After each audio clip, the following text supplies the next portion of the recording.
Okay, so ito yung honest review ko regarding sa PHL Boss na online casino. Sabi dito, 100% reliable fair game. The probably for fair principle is based on SHA 256 technology.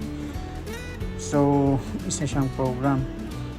Tapos, sabi dito, 100% real, 1:1.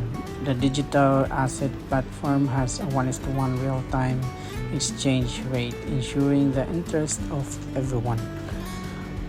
So, medyo dito, tagilid tayo dito kasi hindi ko siya masasabing 1:1 dahil kahit mag-cash in ka ng 10,000, 20,000, hindi ka mananalo ng times 2. Mananalo ka 5,000 pero the house always win. Nabawi pa rin nila. Okay, so i-reveal ko dito yung hindi nire-reveal ng mga influencer regarding sa cash in versus cash out nila sa history.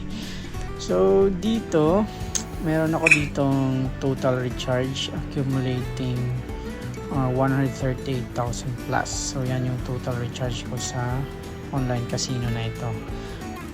Tapos yung na-withdraw ko naman kasi hindi naman parating talo.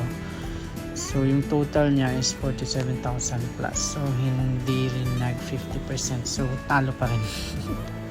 At wag kayong maniniwala sa mga influencer na nag-i-endorse nitong larong to kasi para kasi itong affiliate marketing.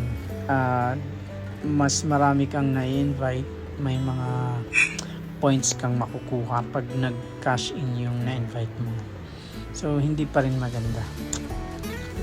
At huwag rin po kayo maniniwala sa mga pattern kasi wala pong pattern.